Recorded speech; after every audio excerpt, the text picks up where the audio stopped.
yet another performer who was in that nice evening at Wimbledon in autumn 2008. She's a creative writing teacher as well as a poet, and she is Ardella Jones. Here she is.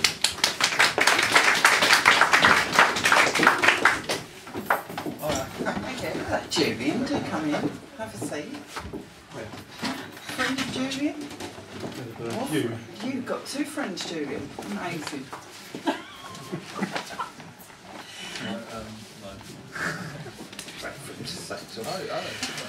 Now, as Patrick said, I did the Wimbledon Book Festival show last year with Aaron, and I did feel very kind of cowed. She was a small woman, but with steely purpose, I feel. And I kind of felt like here I am, sort of out of work, stand-up comedian turned poet, doing vulgar little ditties, and I'm in the presence of the daughter of a great poet and a formidable poet herself, and I was quite scared. I was particularly scared when Patrick had trouble with his lectern, and Aaron looked at him and said, if that's a lectern, then I'm a donkey. It appears to be, Patrick. Hang on. Maybe you turned it off. Me. You've turned it off. So, you probably heard that little bit. Yes. I don't need to project much in here. So this is a poem, actually, I did for the first time that night in Wimbledon, and I think that the same comments apply as I made then, that it's extremely nice in these dark, dismal days of recession to see so many people prepared to come out and spend some money on poetry. So this is called Credit Crunch, subtitled, Buddy, can you spare me $700 billion?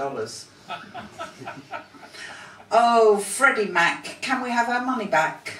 Oh, Fannie Mae, did you give it all away? Bradford and Bingley, Northern Rock, the bottom's fallen out your stock. We buy to let, invest to get, a flat we cannot sell nor let. Negative equity, loads of debt, bankruptcy is all we get. We've been sold short by short selling, been missold but no one's telling. The hedge fund managers have not managed. The asset strippers have only damaged our foolish dreams of comfy futures with a casual blip of their computers. Maybe the poor, the lowly rabble should know their place and never dabble with long shots on the stock exchange, esoteric things beyond our range. The city only makes plebs offers when it needs to boost its coffers. If only we'd all kept our heads and stashed our cash beneath our beds, we wouldn't be fretting about our next lunch, traumatised by the credit crunch. Victims of a system we didn't invent and will never learn to circumvent.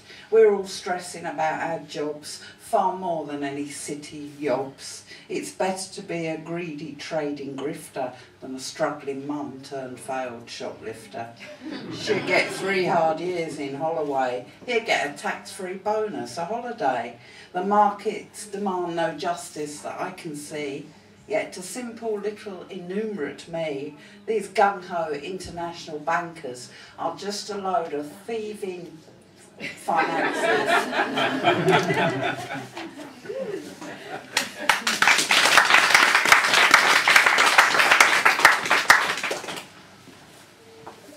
Now, I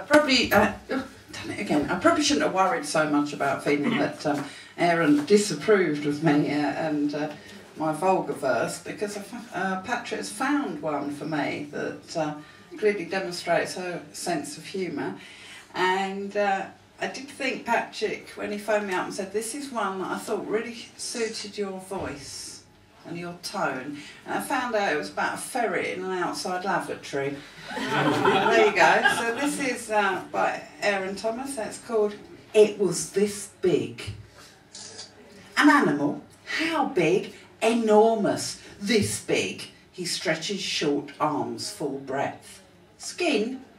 Furry, itchy, horrible. Dad's seen a shadow in the outside loo. Men from the comfy bar stir themselves.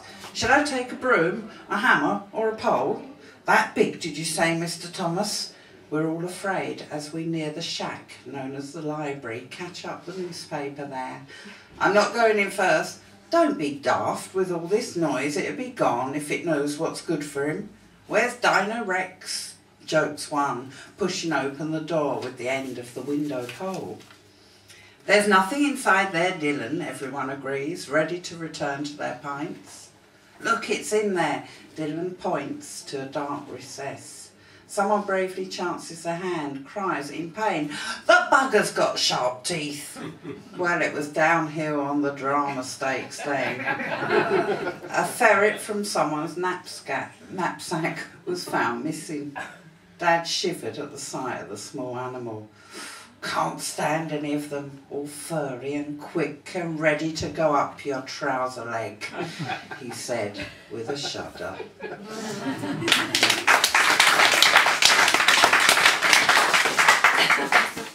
No. Thank you for choosing that for me, Patrick. And here's You won't hold it against me, will you? If I've enough to drink later, Patrick.